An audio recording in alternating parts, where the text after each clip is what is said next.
HomeTech Podcast for Friday, August 19th. From Sarasota, Florida, I'm Cliff Johnson. From Powell, Ohio, I'm TJ Huddleston. And from Pickering, Ontario, I'm Gavin Campbell. And welcome to the HomeTech Podcast, a podcast about all aspects of home technology, home automation, streaming, it seems. We've got a couple of streaming news stories this week. But I wanted to first follow up on a story we talked about a couple weeks back where, was it Rogers or Bell that announced, I don't know, one of the Canadian suppliers of internet is supplying like these amazing speeds that are over 8 gig, like 8 gig of internet, maybe 10 gig. Who knows? They're just making up numbers, I think, up there. It's ridiculous. And we're like, hey, Gavin, what you need to do is start your own ISP and ship some of that bandwidth down here for lousy Comcast customers like myself. And I guess that's what happened. There's a guy over in Michigan. He's a rural customer. Comcast wanted $50,000 to hook him up with some kind of fiber to the home. He wasn't having it, so he just spent about that, a little bit less. I think it was like $26,000 for a contractor. He paid like $45,000 in total to get everything like put together, but ended up getting fiber to his house, and then he was able to start reselling that fiber to his neighbors because he was smart enough while he was putting in one conduit to just go ahead and put in two, which I thought was a good idea. Anyway, since now he's an ISP in a rural part of America, and Congress likes to give money every now and then to those types of ISPs, he's got a government grant of $2.6 million to expand his operations there. And so, Gavin, this is possible. This is your future. I think now that you have that big rack, you can be an ISP now. You can do it, man. I believe in you. That would never fly up here. They would never let me do something like that. If I share my internet with my neighbor, somebody will be knocking at my door. Like, I can't even get away with that. I think you would need at least one more rack if you became an ISP, though. So the rack budget would definitely go way out of whack. He just has to spin it around and use the backside that he's not using any of right now. See? That's true. He's got plenty of room. Actually, I have a few things in the back already, like it never ends. I think Richard said it never ends. There's a lot going on back there. I dealt with a similar issue when I used to work at a summer camp in rural New York. And I forget who the carrier was there. We had Frontier at one point, but there was a faster carrier there as well. And the camp went about halfway down the road. And at the other end of the road, there was a high-speed internet service. And I think at the time it was $75,000 or if not more to run one single cable from the end of the road down to the camp. And it made more sense for the camp owner to purchase the property all the way down to the road. And then they just ran their own cable and had them hook it up. So that's how unfortunate it is for, rural America when you need internet. It can be right down the road from you and they still want a ridiculous amount of money to install the service, even though you're not going to go anywhere else, right? Like if you don't have anybody else available, who are you going to switch to? So I don't understand the whole large sum to hook somebody up to the internet, but I'm glad this guy did something else about it instead of just paying the money. Yeah, we tend to treat it as it's like a necessity these days. Like it's almost like a utility. It should be treated like a utility. We don't treat it like that. We treat it like, well, it's a business, but technically you can't pay bills or get a job without internet these days. So it's kind of like it should be started to be treated like a utility, which is nice that our government is actually using a little bit of money to go ahead and hand off to these companies and these are smaller companies, like mom and pop shops that exist out in the rural America. There's one town that I would consider the rural part of where I am called Mayaca. There's a state park out there it's mostly state park. But there are a few communities around there, and for years they used, I think it was that Motorola. That was like a wireless ISP. It's what they were. But starting a few years back, they started to pass similar things to this, where grants were being made available for them to roll out fiber. And now, if you go out way out east into the middle of nowhere, these ranches that are just 500 acres worth of property, they have super fast fiber optic high-speed internet right up to the house. And it's pretty amazing that they're able to get that service there. And I can't get it here. I'm in the middle of the city. I can throw a baseball and hit my neighbor's house that has fiber, but they can't get it here. Right now, they're running fiber down my street. Bell is doing that in our neighborhood. And it seems like every week they're nicking one of the Rogers lines. So we're having Rogers. That's a competitive advantage. Wow. Yeah. So right now down our neighborhood, you're seeing all the repaired lines hanging through the trees that they had to come in and fix. So it's funny to watch. Yeah. This guy here, he provides 100 megabits symmetrical internet with unlimited data for $55 a month. Which isn't terrible. It's not like super high speed, but it's symmetrical 100. Hey, that's good for symmetrical. Yeah, I'll take that. That'll get you streaming, no problem. Compared to my 5 megabits per second upload I get with gigabit right now. And then 1 gigabit upload symmetrical with unlimited data for $79 a month. Installation fees are typically $200. So pretty good there. There are some good prices too, I have to admit. Like, it's not that bad. Yeah, and it's not even the guy's full-time job, which I think is hilarious. He still works at a cloud provider, running this all on the side. I really feel like I could, if I could. I mean, I don't need. It can't cost $40,000 to get fiber to my house. Like, since it's right there. It's a matter of just like whatever I'm sure it does. I'm sure it's Comcast. Yeah. I'd have to, but he said he had to start his own like ISP company to do this. And like, I wonder if I have to start my own ISP company. I'll get it here and then I'll just resell it to my neighbor. Maybe I can get this whole, like, just this one street that has no fiber in the entire neighborhood. Maybe I can just get them all loaded up and say, hey, let's make a internet company here. And you get fast internet to your house. I expect updates next week on this. Yeah. Seth is going to end up in the ocean. Comcast is not going to stand for that. No. Good for this guy. Good for him getting a grant for $2.6 million or whatever to expand, because that's really cool. He can start hooking up. It looks like he says he's hoping to. He's got 70 customers now and hoping to extend to 600 more. Wow. Yeah. So that's really cool. That's really, really good. Impressive. Gavin, this is your future. This is your and my future. Mine on a much smaller scale. Like, I only got 30 homes or something. So, like I said, I live in the city. If, like, as soon as you share, like, with your neighbor, cops or whoever is at your door knocking there saying, hey, if your Wi-Fi signal is too strong, it affects the planes flying over, you have people coming and knocking on your door. My immediate neighbors are not probably internet users in this respect that you and I are. One of them, I know my neighbors next door kind of keep an eye on her, and they basically bought her a cell phone so they can make sure that she was okay. So she hasn't been connected or had an email or anything up until like last year. So you get your full 50 megabit down then. Nobody else is using it. Exactly. Oh, man. All right. Well, what do you guys say we jump into the HomeTech headlines for this week? Let's do it. All right. Wiz. I don't know. All right. Wiz, the more budget-friendly hubless sibling to Philips Hue, so it's owned by the same company, has beefed up its range of Wi-Fi powered smart lighting and products with some new releases this week. They've got an $89 Wiz mobile portable light. It's coming in October, and a $24.99 Wiz smart button, which acts as a switch or remote control for all Wiz lighting products. That's going to arrive sometime in September. The company also added a Wiz bar and a Wiz floor light. This is a great name for a company, for indirect lighting as well as wall washing, which are available now. Wiz range starts with some bulbs, I guess, around $11, which is actually really, really competitive. Includes standard shapes for white and colored bulbs, light strips, down lights. They're also available in smart plug form factors. They have a wire dimmer and a motion sensor. Kind of like just a lesser expensive ecosystem to get involved with, but it works with Alexa, Google Home, Apple, Siri shortcuts, if this, then that, and SmartThings.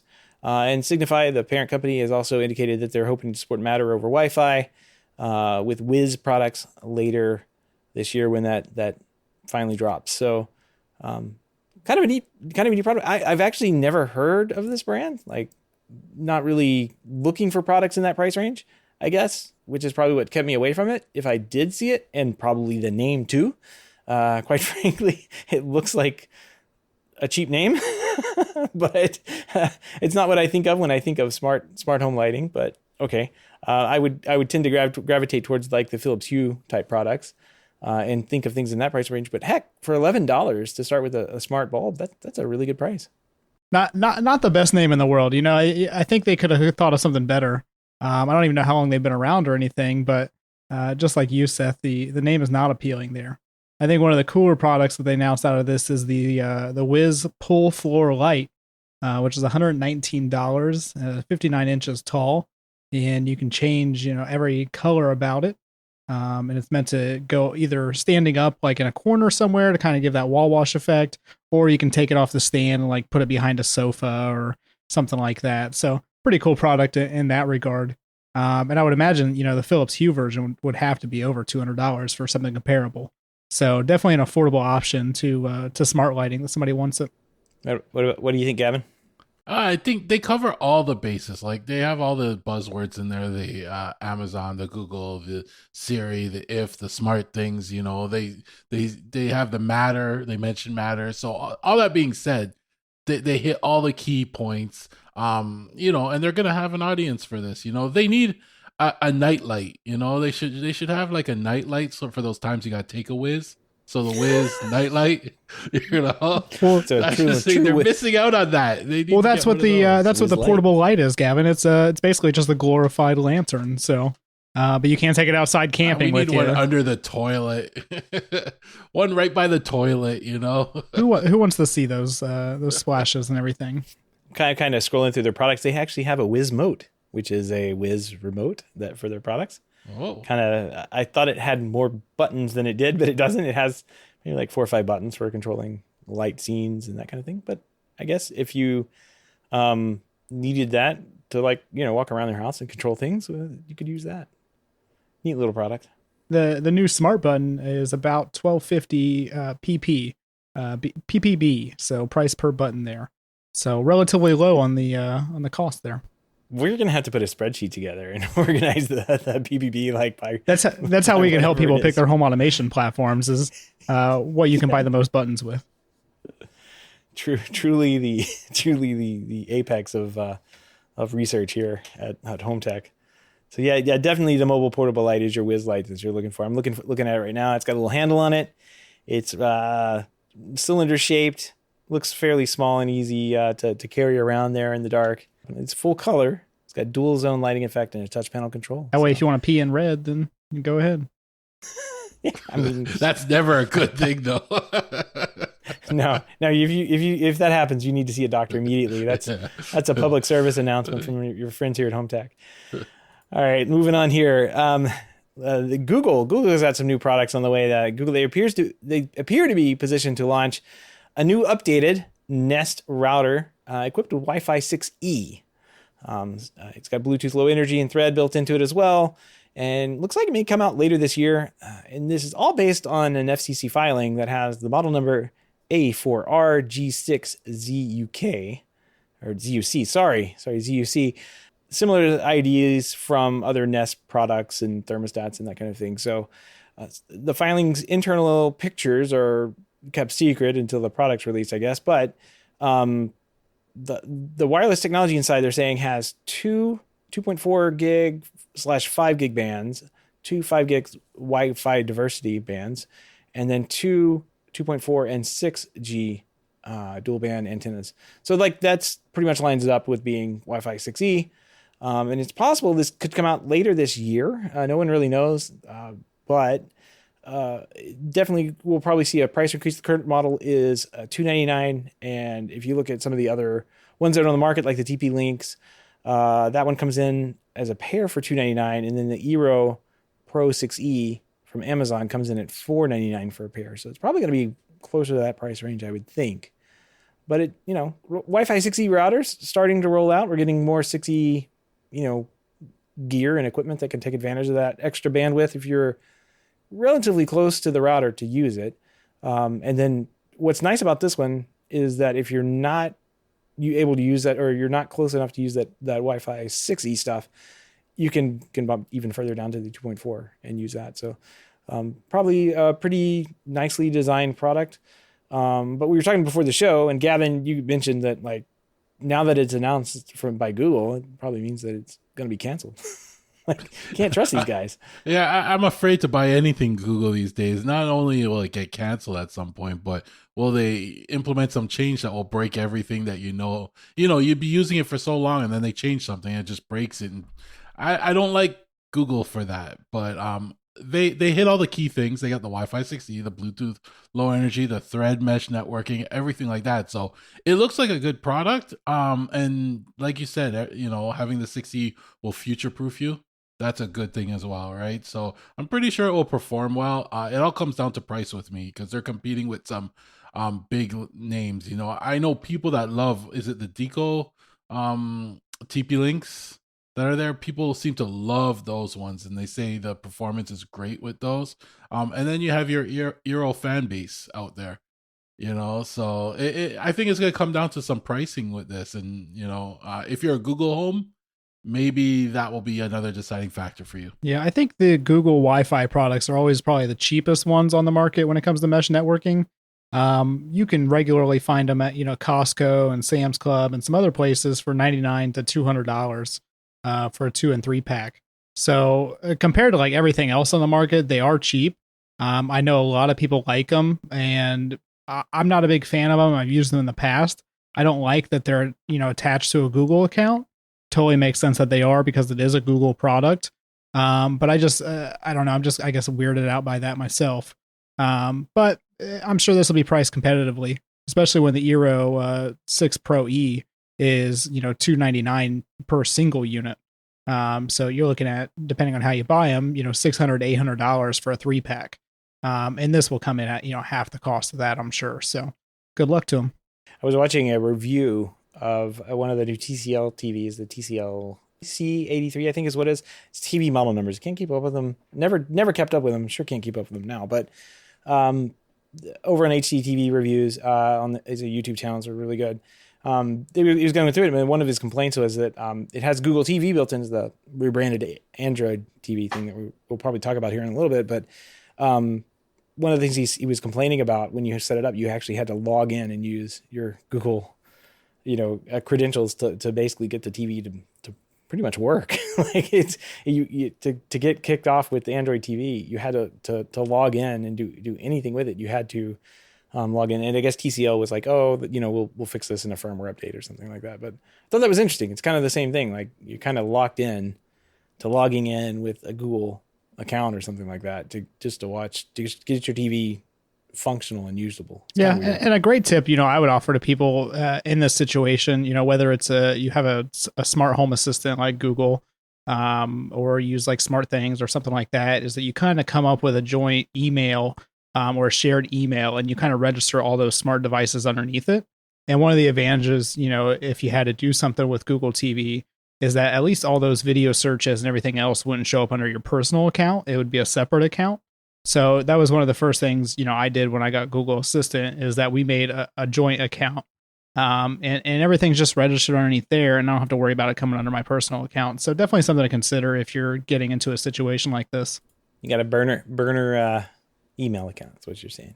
Yeah, and especially with Google, I've heard a couple horror stories about people being locked out of their Google account. And once you're locked out of your Google account, there's so many things attached to it that you'll never be able to get into again. And especially if you've registered for other accounts using your Google account, how do you access those without access to your Google account?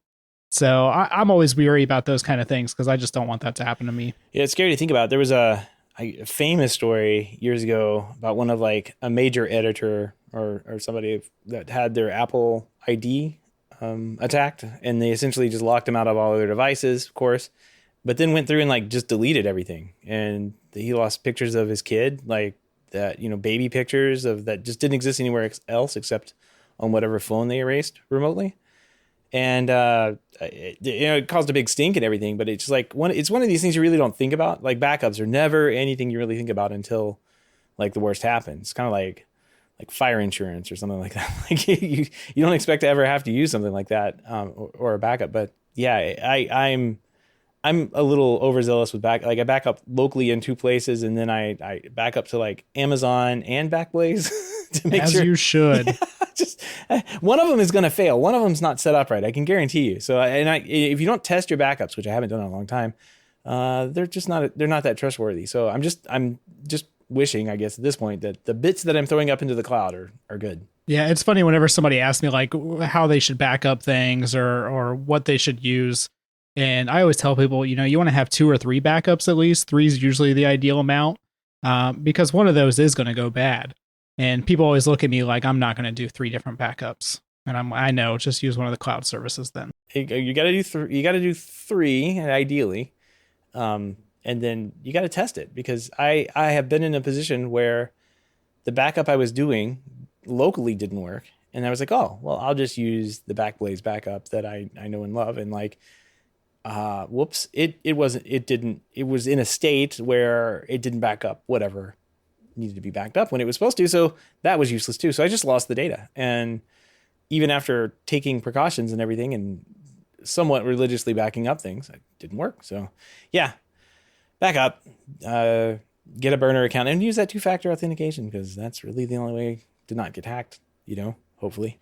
Anyway, speaking of the Google TV there, it's being reported now that after a nearly year, Google TV is now making progress towards launching 50 channels worth of free ad-supported content.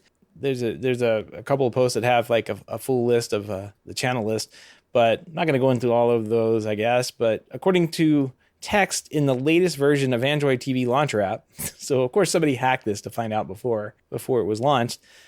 Things start out with they're going to start out with 50 channels, and the Google TV has steadily worked on its live TV options, gaining deep integration with apps like Pluto TV and Philo, as well as the company's own YouTube TV. This new integration allows users to start watching live TV without downloading another app. So you turn the TV on, this TCL TV I'm talking about. You don't need to download the Pluto TV app to have that deep integration, but you get one of these 50 channels that they've partnered with. Kind of comparing that to like a Samsung TV when you break it out of the box. Those TVs now offer over 200 free channels. They're ad supported, but they offer 200 free channels of content that is supported by ads. So it's an interesting world now. Like this is like not broadcast TV. It's not like over an antenna or anything, but you get the TV, you turn it on. It's not just like a dumb TV anymore. It's got the smarts inside, and it can get online and watch videos. And I don't know. I kind of find this interesting. Like, TV's not completely useless if you aren't paying for a subscription service and you kind of want to watch TV. You got options. Yeah, I don't have any reason to use this myself. Before the show, we were talking about I find it annoying when I get a client a Samsung TV and they maybe have like an over-the-air antenna hooked up to it, because it shows the local channels along with the Samsung TV Plus streaming channels. And as far as I know, there's no way to disable that. So if you do connect it to the internet, you just automatically get that. And if somebody knows how to disable it, please let me know, because it is pretty annoying. But I could see why somebody would like this, is because, just like you said, it doesn't make the TV useless when you pull it out of the box. If you don't have any access to any streaming services or cable box or DVD player, whatever you have, then at least you have something. Or even an OTA antenna, right? Like if you didn't have the antenna, yeah, absolutely, you plug this thing into your internet line and you got 200 or 50 channels of free content. Yeah. So, I mean, I could see the value in it. And I assume a lot of people are using this kind of service just because everybody is coming out with it now. This looks, what I like about this is it has a lot of news stations on it. And news stations are usually things I watch when I'm watching live TV. It's to see the local news, what's happening right now. And they got a number of news stations: NBC News, Today All Day, News Live, USA Today, It's a lot of the other channels I probably wouldn't, but I think this is the beginning of something. I can see in the future they're going to expand, they're going to add better channels, and you know what? It's free for now. Expect to pay at some point to get better channels. Well, who wants more ads? Ooh, it's too bad you're getting them. You're getting them anyway. Yeah, starting December 8th, a new version of the Disney streaming service will be available with ads for $7.99 a month. And if you're wondering, like, wait, that's the price I pay right now. Well, guess what? Your price is going up as well. So the price they're going to have 2 tiers now, basically. The ad-free tier is going to go up to $10.99 a month. So It was funny. It's like thinking back, Disney announced this and said that they were going to introduce a lower cost ad supported tier. Well, this is one way you do it. You raise the price of the non ad supported tier and still technically lower cost. Brilliant, guys. The ad version will be known as Disney Plus Basic, and the ad free tier will be known as Disney Plus Premium. And all Disney Plus titles will still be available across both platforms. These prices are similar to the scheme offered by the Disney-owned Hulu service, but there's a little bit more here. Hulu is also set for a price increase starting on October 10th. The basic subscription will increase by $1 to $7.99.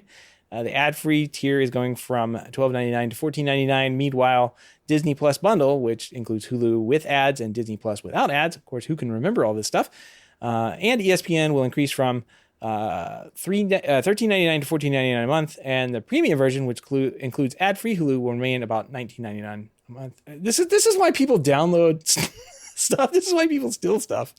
Just listening to you read this out it hurt. Like it's too confusing. It's going back to cable. We've come full circle. And all they did was you're paying $7.99 a month for what you currently have, and they say, okay, now we're going to give you ads, but if you want no ads, then you got to pay $11 a month now. They didn't introduce a lower streaming service. They're just now forcing you to pay more to get rid of the ads that you didn't have before. Like this, it's getting too confusing. And it changes too much.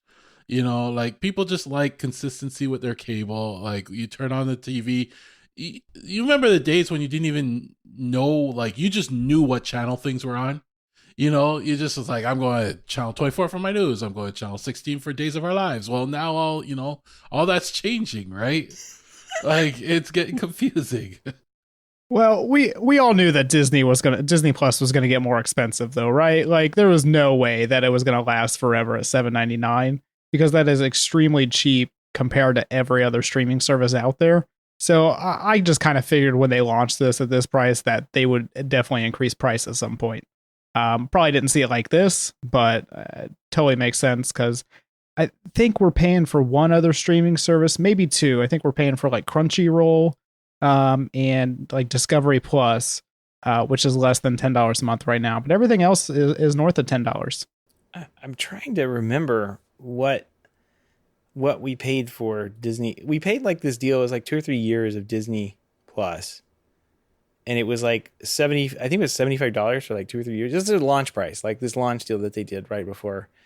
And I think Jason and I both were like, wow, that's that's basically a cable bill. Like may as well pay that. And we're going to get enough entertainment out of that service with kids that this is going to pay for itself in about a month. So, which it has. I mean, it's done that. But now, like, I don't know when that ends. I'm kind of wondering when I'm going to be subject to this madness of never-ending price increases and shuffling that's going on between these services, which are all owned by the same company now. Like, how many streaming services subscriptions do you currently have? Disney, Netflix, Prime, if that counts. Does Prime, yeah, because their price goes up too, right? Like they just did a price increase on us too. I'm at my peak right now. We have Netflix, HBO Max, Discovery Plus, Crunchyroll, and I think there's one more that I'm not remembering right now. Amazon, I guess if you're counting that. So 5. I have to fire up the Apple TV to really look at the options that I have,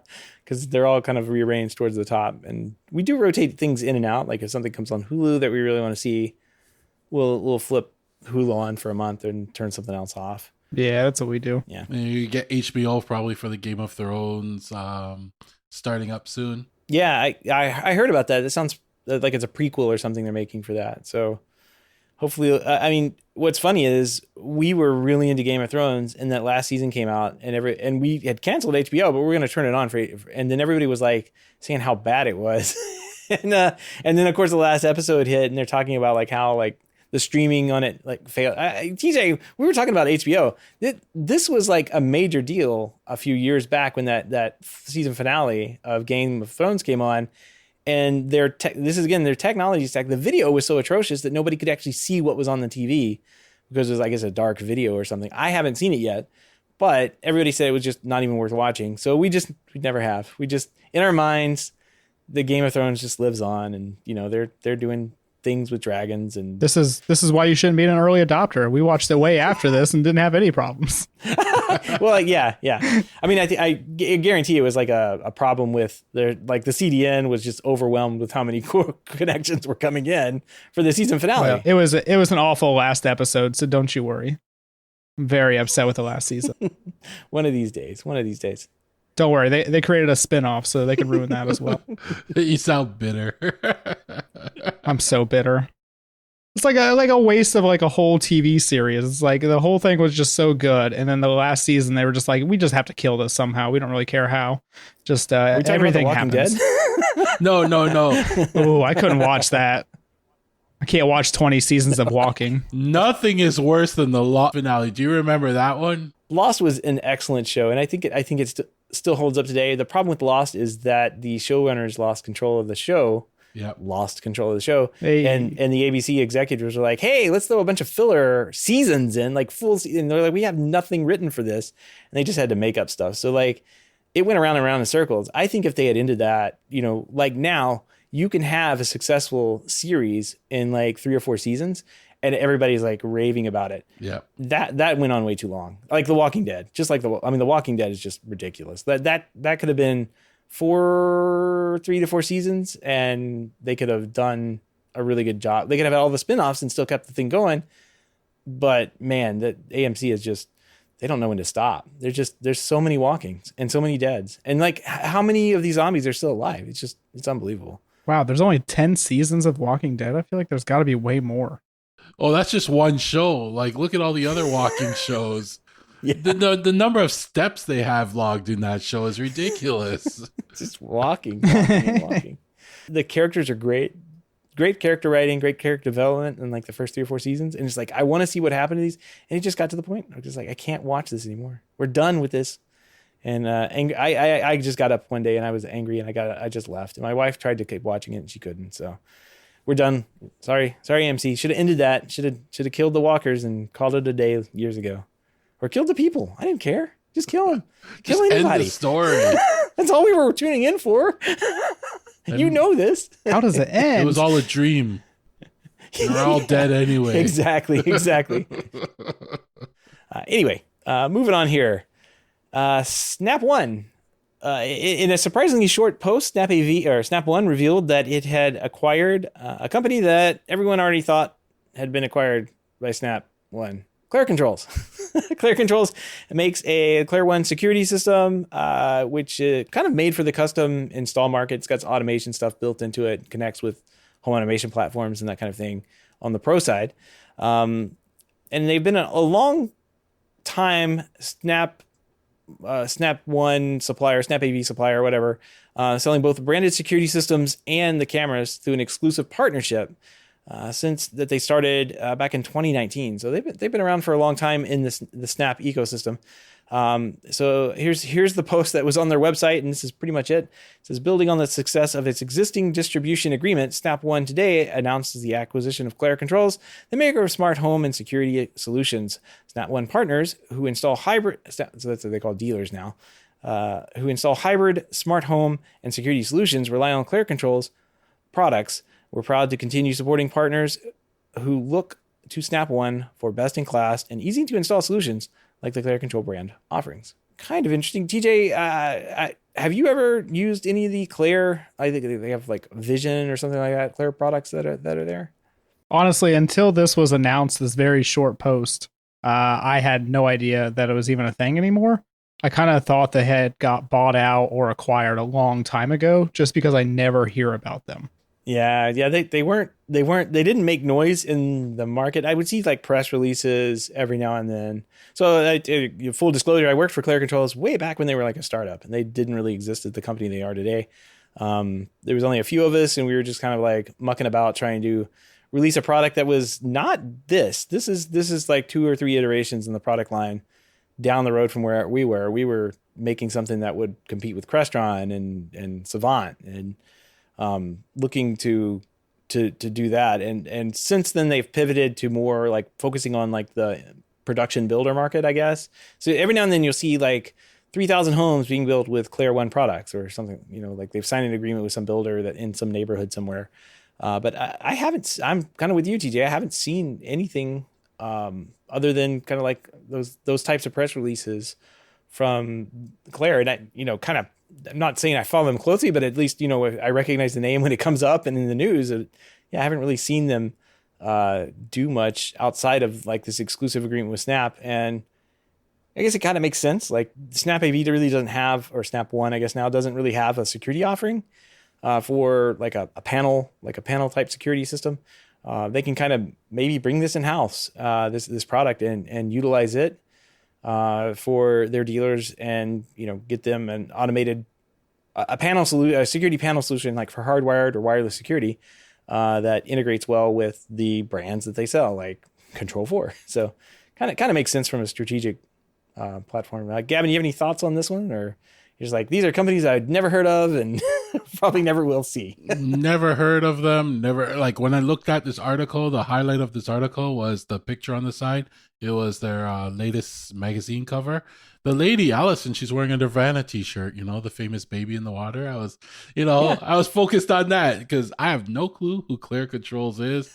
It's a nice looking panel. I wish in the do-it-yourself space we had a really nice, reliable panel. I mean, I know we have like workaround panels and stuff like that, but I want one that's really reliable. I'd like to see one of those, but yeah, I have no idea who they are. It's kind of interesting to see these larger companies that are in the professional home automation space kind of condense and acquire different parts. There's several professional home automation companies out there like Crestron or RTI or Control 4. But a couple companies, notably Snap AV or Snap One and Nice, formerly Nortech, they own a large portion of the space at this point. Snap One and Nice both have a home automation platform. They both have a home security platform. They own, wiring and cabling and all that other stuff that's kind of needed to be an all-in-one solution. So it's just interesting to see these larger companies kind of acquire others and become a one-stop shop for the custom integrator. And it's an advantage when you can go to just one company like Snap One and buy every single thing you need to build and complete a house. So totally makes sense in the long run. Yeah, I mean, there's two sides to that. Two more points, I guess, on that is that when you see acquisitions like this between bigger companies, and it really just tells you the marketplace is still shrinking and getting smaller and smaller because there's less. Just that's the way it is. It means that something here is a little still off kilt. I mean, Crestron's a big one on the block, but you can't do a Crestron install for another year, right? Like everybody's saying, the product just doesn't exist. So I don't know. We saw a lot of these acquisitions go over the past couple of years through the pandemic, really, and then it kind of like cooled off for a little bit. But now I guess Snap is back on it. They bought up pretty much all the distribution space in North America, and they will probably continue that buying spree, I guess, overseas. I can imagine them getting involved in buying more of the standard distributors overseas as they want to expand their footprint everywhere. So, but again, it all kind of leads back to the shrinking of the market and shrinking of the industry. And the second thing is, it doesn't make anybody unique when you have one place to buy. Like this is a bespoke market, right? Like the custom integrator, but it's not very custom if you're selling the same product as everybody else, or you have access to the same product as everybody else.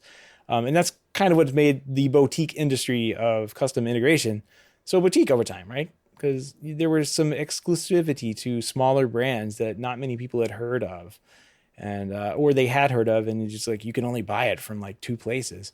It's getting harder and harder to find those brands these days because they've all either combined or merged. I mean, what's the group that has Denon? Is that a big group? Like has Denon, maybe Macintosh too? I don't know. There's some big like AV brands that like consolidated all of the receivers and everything. So like all of those are basically they're still made.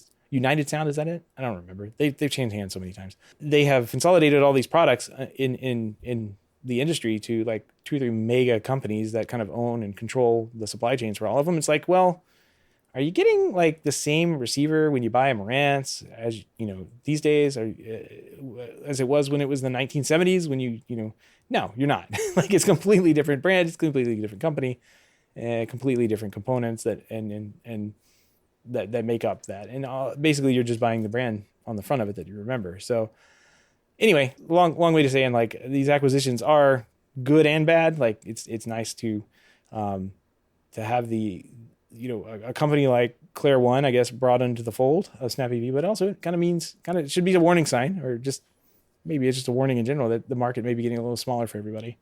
Well, and the acquisitions, just like this, I don't really see Snap One keeping Claire controls around in the long run. I see them, supporting the products and everything like that. But I would assume at some point that they're just going to merge this into Control 4.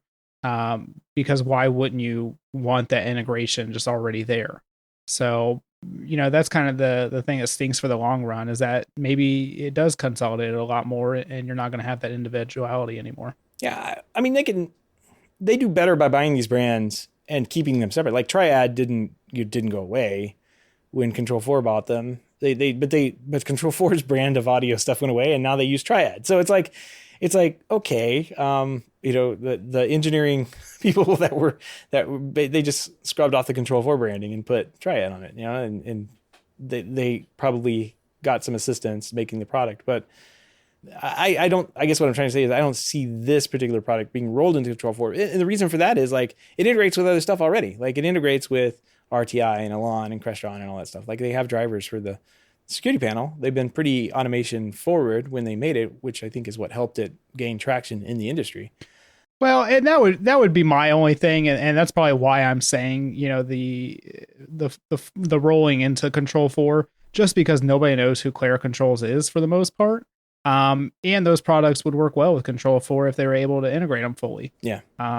So who knows what'll happen in the future, but it just doesn't seem like a very big name that they would need to keep around, and that one that a lot of people just won't know about. So it's definitely nice that they have like a one guy or somebody at the top that is like the chief integration officer. Let's just put I don't know who that is in Snap. Like, you know what I mean? Like, they are saying like, hey, we have the Control 4 stuff, we've got your outdoor TV line, we've got the Claire One stuff now. Let's make sure that whatever we do always integrates.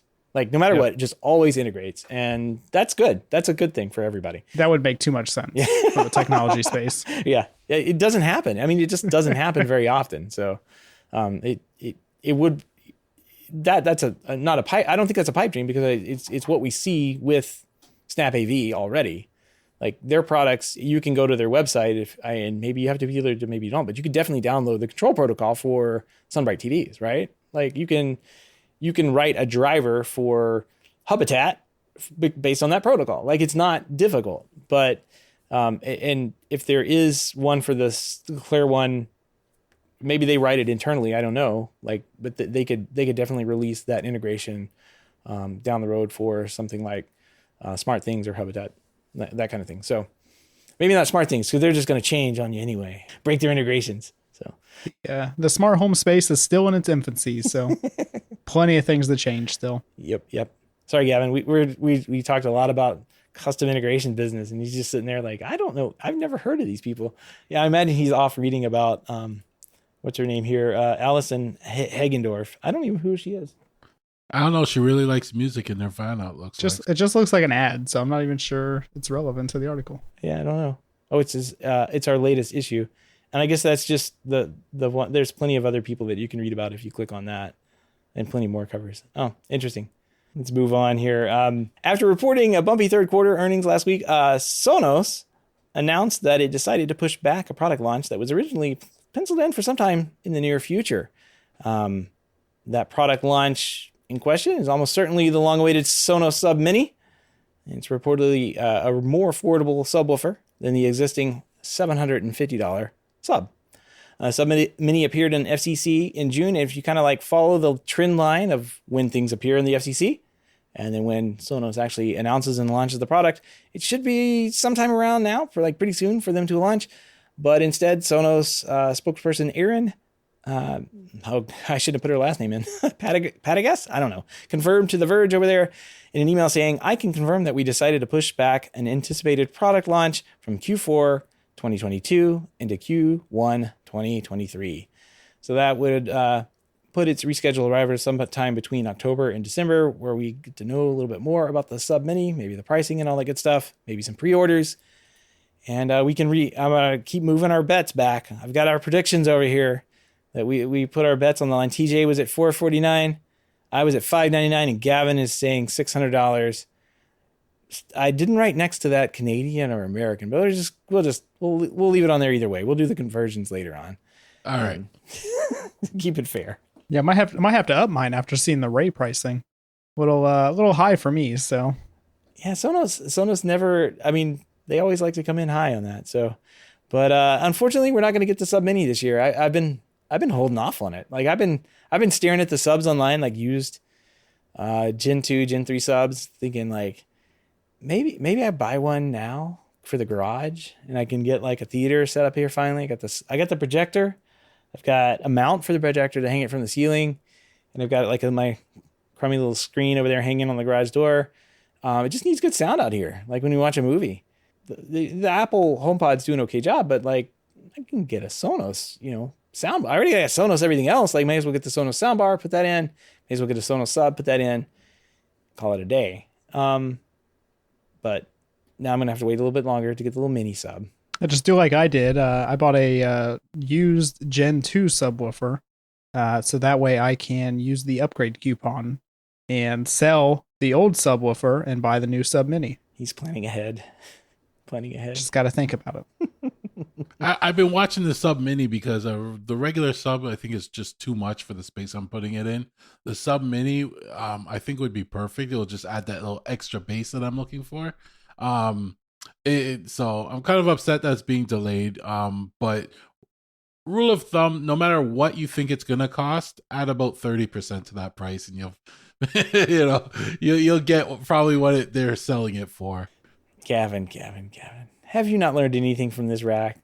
Yeah, that subwoofer is going to be perfect for what you could put that in a bathroom and it would be perfect. That sub is beautiful. Like, I just need the Mini. The Mini's good enough, Like you have to upgrade the rack speaker to a Ray or a Beam, and then add a Mini. No, just stop trying to spend my money. No, I think this will be a great addition if and when it launches. Just because there's a lot of situations where it would be nice to have a sub, but it's not, nice enough to spend $800 on, or you just don't need that much power. The regular sub is pretty powerful, and if you're using it in a smaller room or just an area where you maybe don't care about that much bass, you just want those extra lows, this would be a great addition. So hopefully it launches at a reasonable price, and we might see it this year. Yeah, I agree. It would be great to have, they need something at a lower price point. They have product that goes down market, outside of the Arc, which, it's like a $1,500, $2,000 soundbar. It's up there. The Arc? Yeah, is that right? It's like $899. Well, maybe I've been looking at them with the subwoofer.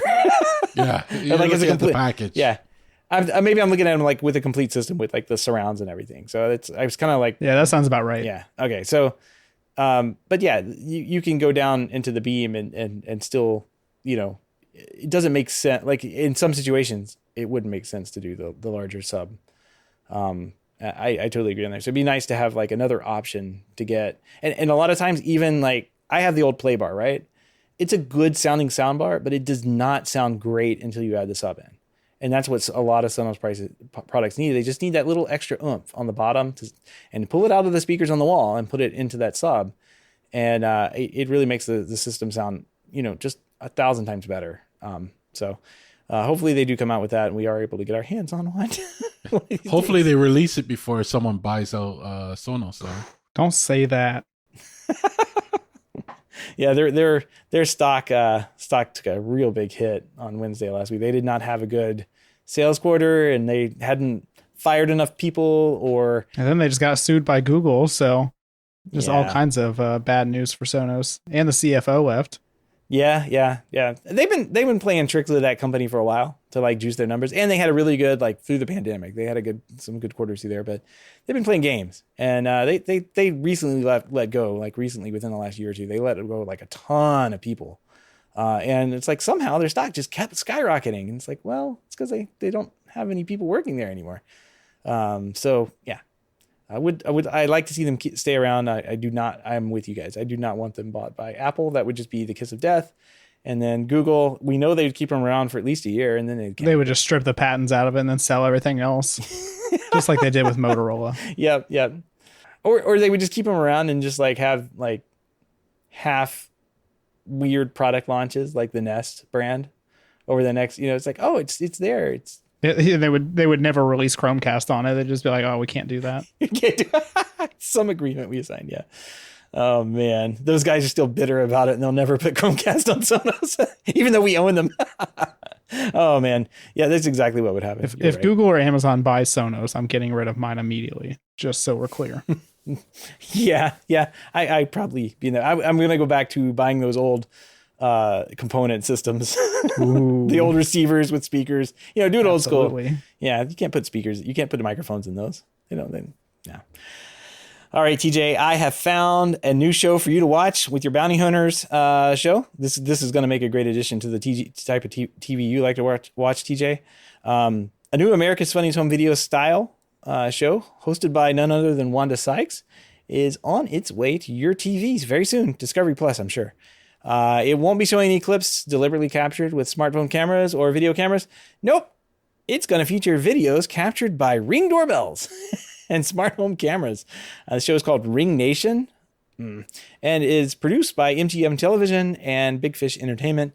According to Deadline, Ring Nation will showcase viral videos that feature content such as neighbors saving neighbors, marriage proposals, military reunions, and animals doing funny things. Barry Posnick, president of Alternative Television and Orion TV at MGM, said, from the incredible to the hilarious and uplifting must-sees viral moments from around the country every day, Ring Nation offers something for everyone watching at home to enjoy.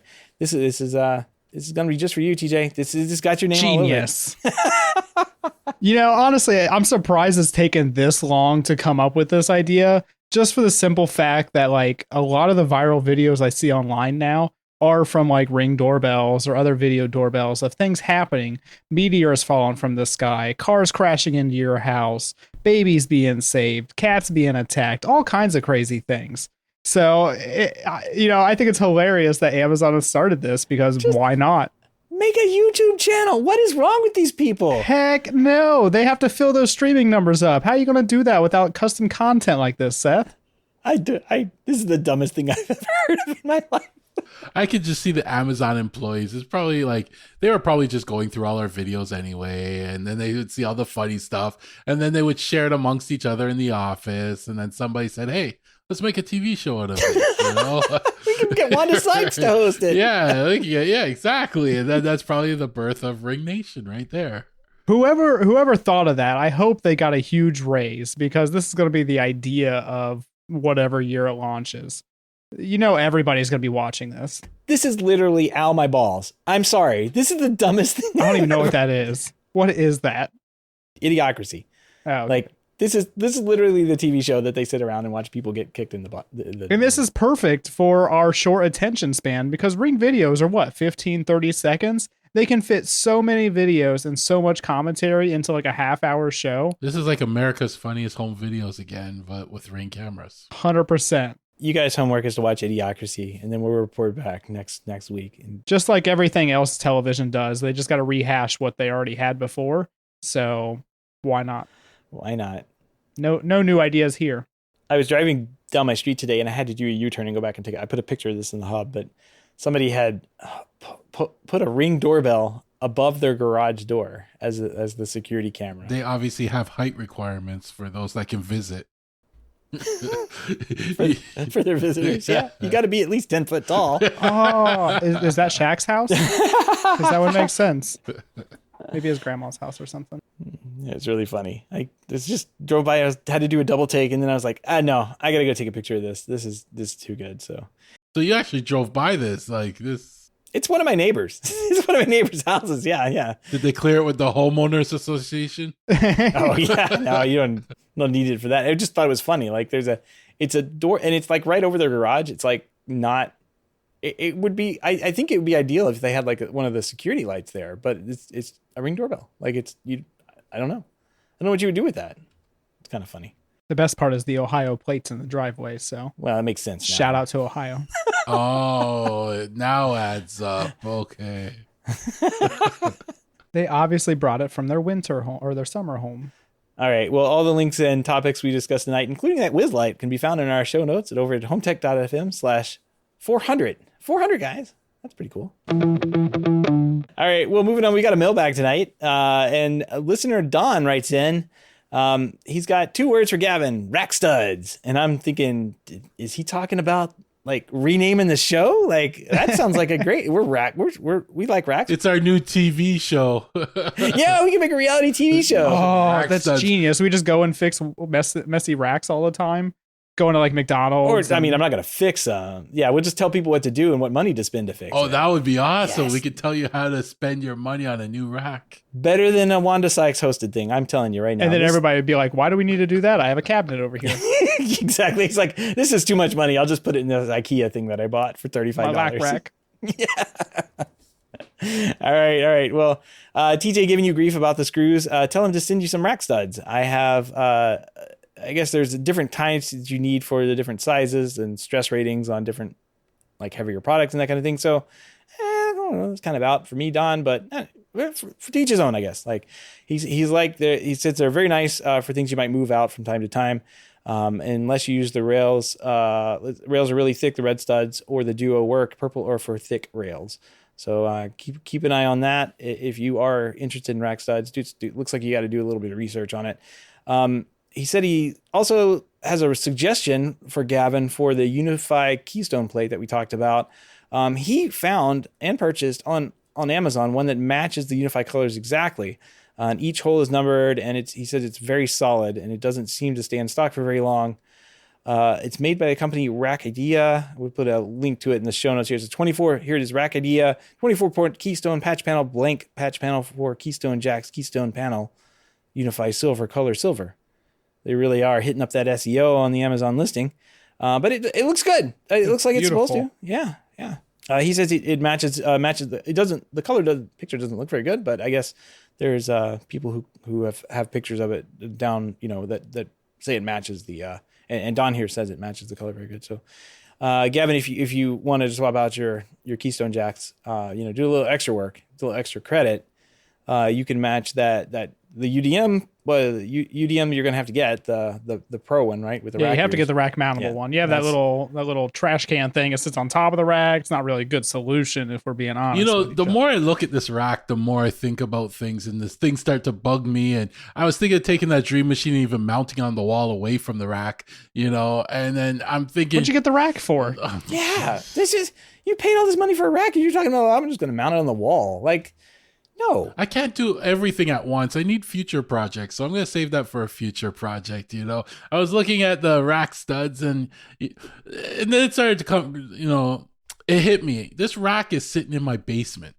Nobody sees it. The only time I see it is when I go down there into the freezer or the cold room, really, right? Or I go to reboot one of the servers. So I'm like, you know what? It doesn't bother me that much. How do you sleep at night? I know, easily, because I'm not looking at that rack. It can make all the noise in the world. It's down in the basement. So I'm thinking of swapping out the Dream Machine eventually. I'm waiting on the new ISP. I'm gonna make that decision. Today I added a top shelf. I have a drawer coming in this week. By the time it's short, so by the end of the week, I think I'm gonna be done with my rack First revision. for now. Yeah, first revision.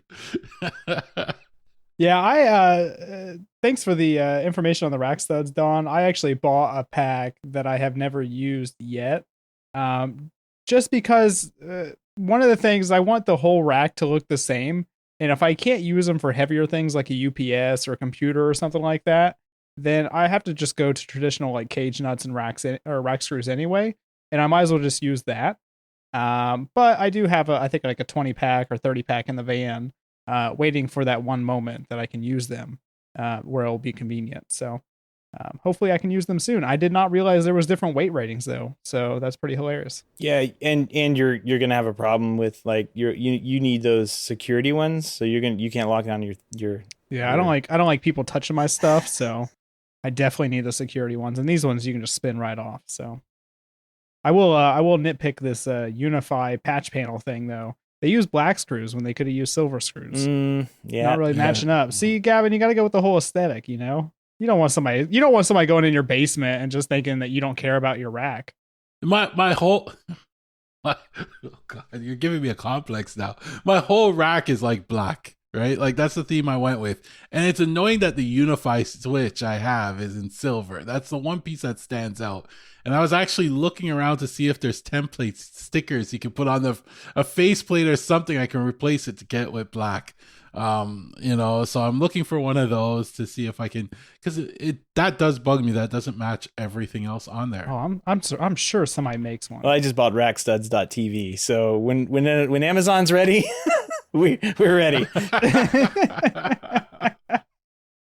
We're doing it. This is going to be a YouTube channel, and if you want us to come spend your money on your racks and tell you what to do, you're going to do it. But we'll tell you. It'll be like we should do it remotely. Like we'll rate your rack, remotely as a part of our YouTube show, and we'll start. Oh no, this is important enough to fly out to. All three of us can meet on site. I think we can make a production out of this for sure. Absolutely. Yeah, filmed on iPhone or whatever. We'll get Apple money for like bragging about that.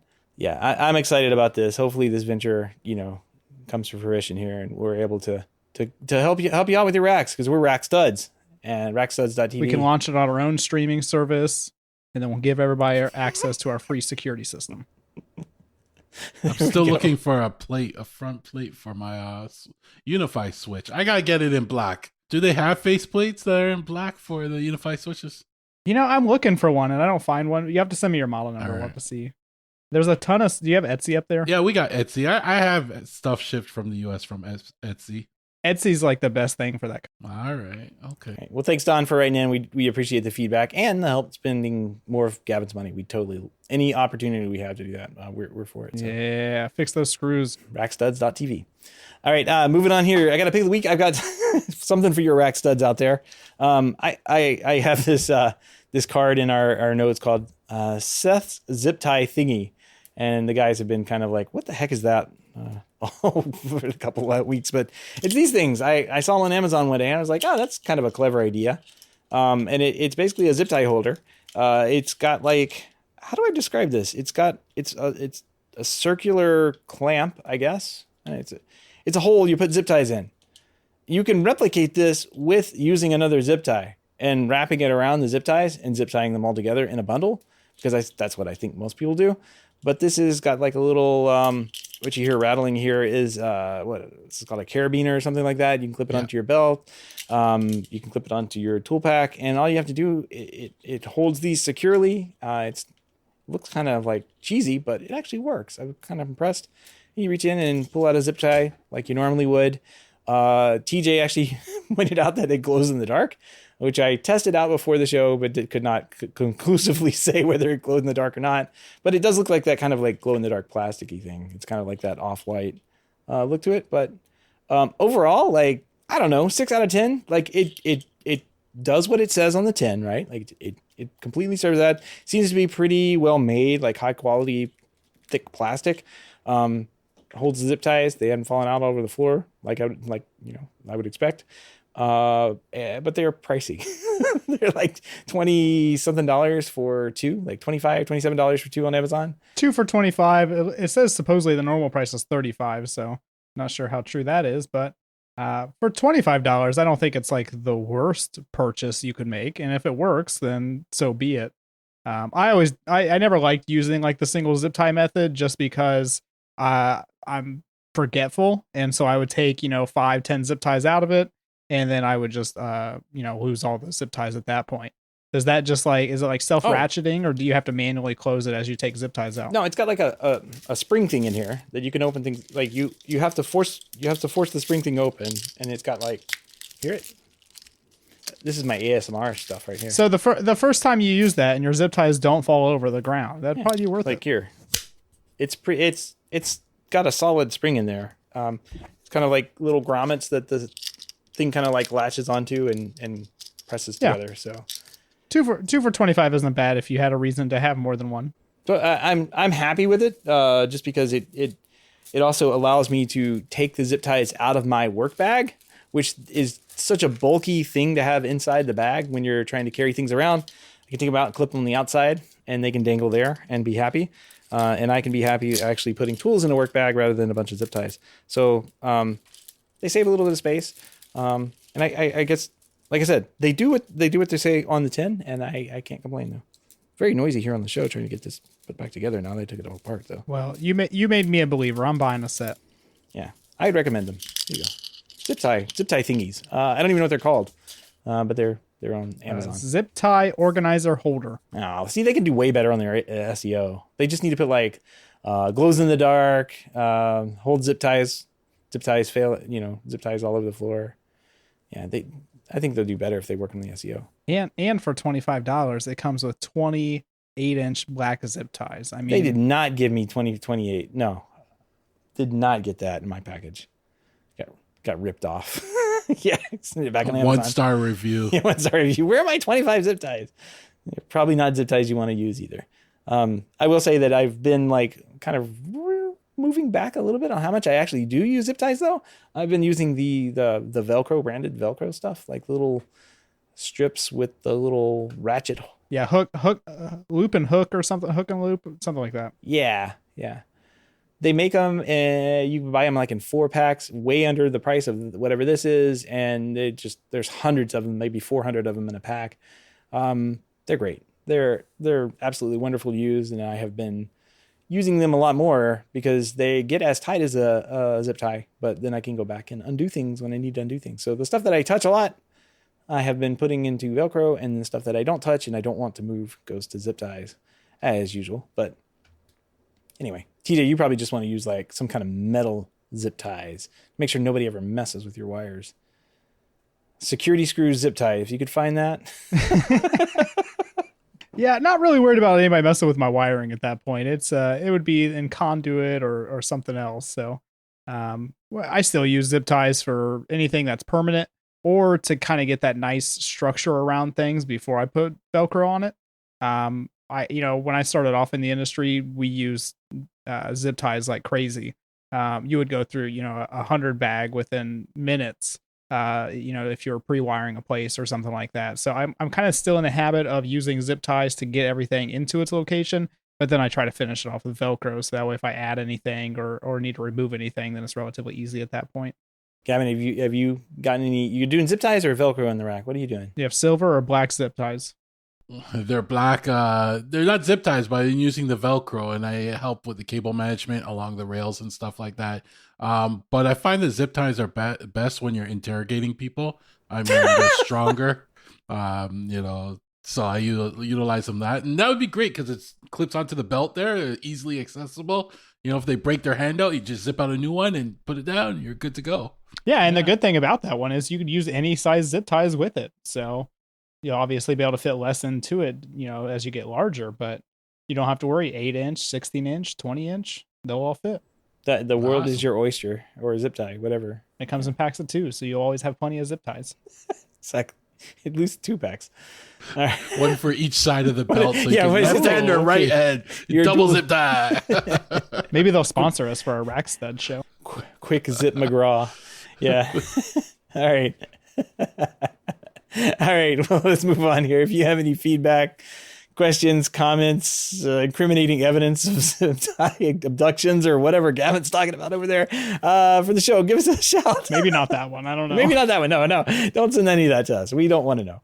Our email address is feedback@HomeTech.fm, or you can visit HomeTech.fm/feedback to fill out the online form. All right, guys, that wraps up this week. I got something to tell Gavin. Docker's kind of cool, man. Did you know that? Did you know? I introduced you to it. I told you Docker is amazing. I love it. Wasn't so much of an introduction. It was just like I knew it existed. I just never had really needed or wanted, I guess, to use it. Like it was kind of like I looked at it as like a server person's type thing, and I guess like I have a server thing that you've been helping me make over the last couple of months here. But one thing I've been trying to do. Have you heard of the paperless Yes, program? NG. Yep. Yeah, NGX. Yeah, I guess there's different versions of it, but NGX is like the newest. Yes. But it's like an open source document collection thing, and you can like scan all your documents into it. And instead of organizing, it does exactly like what I wanted to do. It just scans it in, and you can go in there at any time and tell it, what it is, and tag it and label it, and it just goes in a big folder on your drive. That's exactly how I organize everything, because the computers exist and they have search engines, and it OCRs all the text. It's a nice little program, very basic compared to like I'm sure the commercial stuff that exists out there, but it does what it says it's going to do. Really works well. But I was like, we at our community center we have a bunch of like historic documents, right? Like old meeting minute notes or like older magazines that they published way back in the day when people actually could do that kind of thing. And I was talking to somebody about like preserving that and like how we could do that. And I was like, oh, let's just scan it. I know there's this program that exists out there. So over the weekend, I was like, well, I want to play around with this myself. I got stuff I need to scan. Like there's junk all over my desk I'd like to scan. So I loaded it up. Docker, boom, done, right? I was like, okay, well, let me spin one up for them. And I was like, oh, I already installed one. No, wait. You can make two Dockers. Did you know that, Gavin? You can have two of the same thing. Yep. And they run like they don't exist to each other because they're just two of the same thing, just running there by themselves. And I guess I'd known that, but it just hit me like a light bulb. Like, oh yeah, I just run this. I open up another port. I got millions of ports I guess I can use. I don't know. Anyway, it's working. It works great. I got two of them running now, and Docker's kind of cool, man. Thanks. It's even better when you're running it on Unraid. Like the amount of stuff, like I have about 40 different Dockers running and they're doing various things, but yes, they are great. It's a very powerful tool. And I always encourage people to get to know it. The best part about Docker is like all the config files and everything are stored outside of that little bubble. So if anything were to happen, like your config is it's safe. You just destroy the Docker, reset it back up, and it reads the config right out of the file. Like it's a great tool. I had to do that for some reason. Like the thing got hung up and wouldn't restart. And everybody said, oh, just delete this thing. There's a button on Unraid that says delete Docker image. I was like, oh, I don't want to do that. It'll delete everything. And the guy like said it so casually online. He was like, oh, I just deleted and added my stuff back in through the installer. And I'm like, okay, well, let's try that. I went in, deleted it, reinstalled it, and then just went over to the apps thing and started adding the stuff back in. All the settings were there and it just cranked right back up. So yeah, really, I mean, it's kind of when we start talking about this stuff, I'm sure many people's eyes glaze over because it's kind of like one of those like network or programmer centric engineer things, but it really is kind of nice that you could just, it's basically like having its own little computer within a computer that runs one program is really how you can say that. I don't know. It's like a very lightweight virtual machine, where all the data you need to keep is kind of kept out of sight of the bubble. And then the program itself is inside the bubble. So when you destroy the bubble and recreate it, all your config and all your data is still there because it was stored outside. It's all safe. So yeah. Like one of my Dockers, I run like all my AI stuff for my video cameras are actually running in a Docker. Right. And it uses much less resources than like a virtual machine, much less memory, and it works really fast.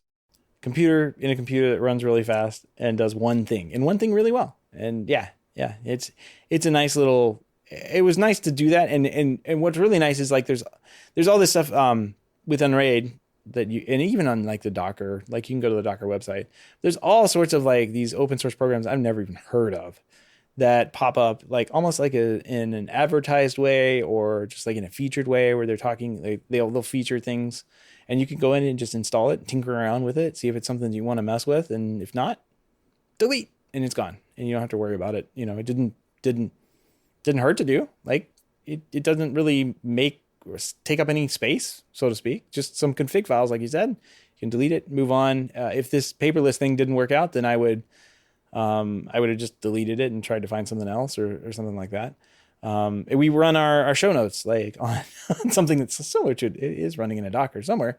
But yeah, it's kind of the same thing. Like, it's an interesting setup. I'm glad that we were able to like finally work our way through it. And I feel like this there's something here for this in the home industry. Like this home automation and stuff could run on this, like these dedicated little computers within computers that do one thing really well. It seems like it's ready for like, this is totally an enterprise thing that we're talking about, right? Or not really. Docker's getting popular in the non-enterprise with the open source community and stuff like that too, right? Yeah, like yeah. Every app that comes out now, they're releasing a Docker version of it as well, which Exactly. I'm loving. Yeah, and I'm just thinking, like, I feel like this, since it's such an automated process, right? Like you literally click a button and it installs like an entire operating system and like all this stuff behind the scenes, and you are filling out like what you want to call it. Essentially, you're just giving it a name. I feel like that automation is prime for something like what you're doing at your house with like the camera system and that kind of thing. We just haven't seen that crossover into the home, and like for home automation and stuff like that firewall router that I'm using, you can run Dockers on it, and people are running like Home Assistant on that rather than having, another device out there. I don't know. I really feel like this is one of those technologies that may pop up within a home automation platform one day, and we may not know it, but there it is all of a sudden, and then we're all using like Docker or some similar container style product to run stuff within the house. It is a really cool thing. I don't know how much integrators or technology enthusiasts are going to ever have to touch it or deal with it, but it's interesting to know how it works, I guess, a little bit. I'm by no means an expert, and I still lean on you heavily. Yeah. when it comes to troubleshooting this and forum posts and all that good stuff. Like, you still have to go out and do all the, figure all that stuff out yourself. But there are people who are very smart with this stuff, and that's not me. So. Do integrators utilize Raspberry Pis a lot? They throw Raspberry Pis in places and doing various tasks? I know friend of the show, Greg, was actually doing that. So when he's been talking about that inside of the hub, he was, and in some of the HomeTech talks we had in the past, he was talking about running different services. And I don't know if he was using Docker or some other kind of virtualized environment, or maybe just running them all on the Raspberry Pi. But he was putting in like a monitor, like Domons on the Raspberry Pi. But he was also putting some other stuff that I guess either he had come up with himself or he had figured out how to configure for him to use, and it gave him visibility and troubleshooting abilities within the network. So he was really happy with that. He says it goes on every single install. He's got temperature probes that come off of it that monitor the temperature and send him alerts if something gets too hot. All good stuff. Yeah. And Raspberry Pis are a great example of a little computer that can have all these other little computers running inside of it, doing all these special things. They're actually pretty powerful. And you don't need much. You can run Dockers on them too. I think. Definitely. You don't need much to run a Docker. Like the way, like, we're all used to general computing, right? We're used to having a computer that has to have a GUI and has to have like all of the drivers for every printer out there on it, right? For Windows and stuff. And Docker's like, no, I don't need any of that. I just need exactly what I need to run and start up and run this one program. And if you cut all that cruft out of a computer, it makes it really small, lightweight, and fast. And that's what they have been figuring out, I guess, in the open source community in the last, probably 10 years that I haven't been paying attention to it. So it's been a while. And just to give you an idea, like my Dockers, some of the ones I thought used a lot of memory, used maybe 200 megabits of memory, right? Like they're not a lot of memory required, and I give them one core and they run perfectly fine. Yep. So you don't really need much to run these applications. So if you ever get into Docker, it's worth it. If you have a server at home, it's worth it. It's definitely a good tinkering environment because, like I said, it's not like you have to load Windows and then install a program just to test this one. No, you download this quote Docker, which is like a container thing, and you fill out a couple of things in this form and you're good to go. And it really does make tinkering with things and fiddling with things very, very easy and manageable. which is nice. I see TJ has popped in and out of this conversation. He's like, I'm going to add some. Nope, I'm not going to add anything. So TJ, you're not using Docker, are you? Are you using Docker? Yeah, I'm using Docker. I can't say that I fully understand it. No, it's magic to me. So. Yeah, I mean, my comprehension just doesn't go that far with it. But I use it. It runs my Plex server. It runs Home Assistant, a couple other programs like Sonar and all that other good stuff. And it works great. The biggest thing is just making sure you have everything mapped correctly, depending on what you're doing. But I think it's a great program, and it does exactly what it does.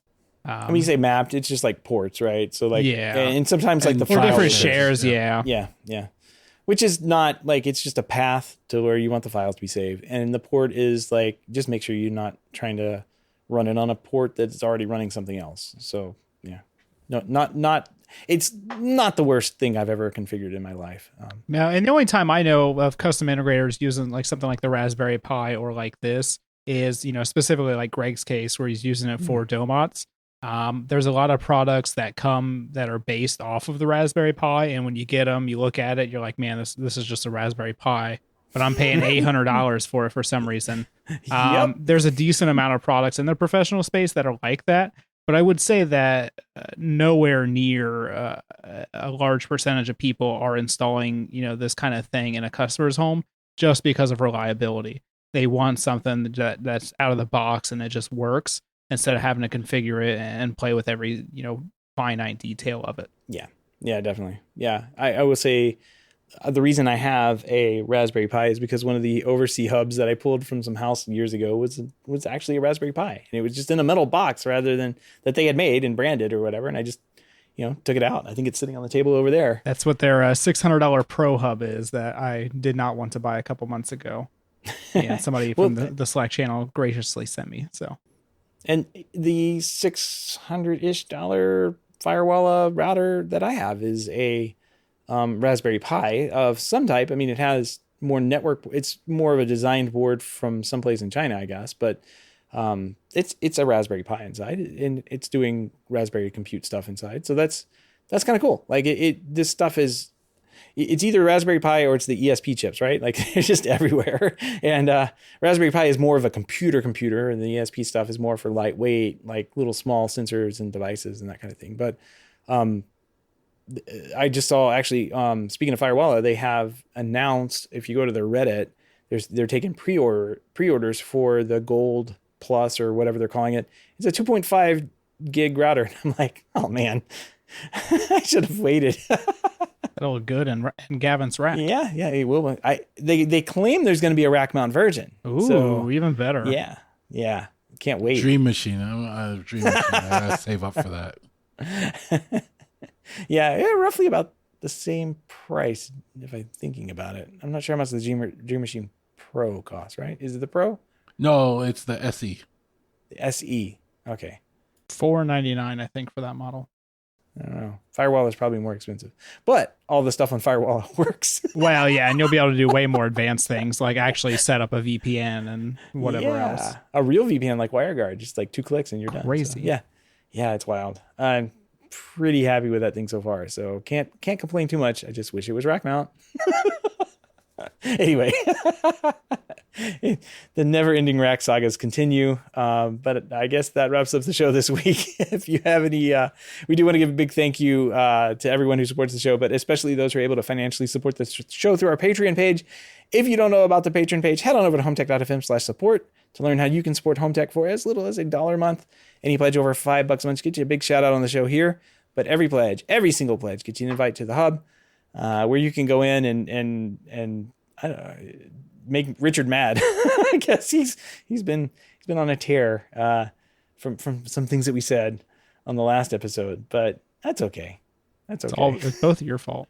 It's good for our SEO. If you rile up Richard, we've discovered that it gets posted on Twitter under Annoyed Richard, and we retweet it, and then people tune in, and our numbers go up, and it's great SEO. It's amazing. There's all sorts of fun stuff going on in there, pictures and comics and all sorts of finds. Like Robert's actually posting these Cree light bulbs. Did you guys see these? They were like $11, $12 light bulbs from Lowe's that had daylight tracking inside of them. And they look like, if you look at the picture and the picture is accurate, they look like regular light bulbs that you would buy. So I thought that was pretty cool. Anyway, all that stuff is in the hub there. All sorts of questions being answered throughout the day, throughout the week. So check that out. If you want to help out the show but can't support the show financially, totally understand. We just appreciate a 5-star review or positive rating in the podcast app of your choice. That wraps up another week here on Home Tech. From everyone here, have a great weekend, and we will see you on our next venture, rackstuds.tv. Take care. Until next time.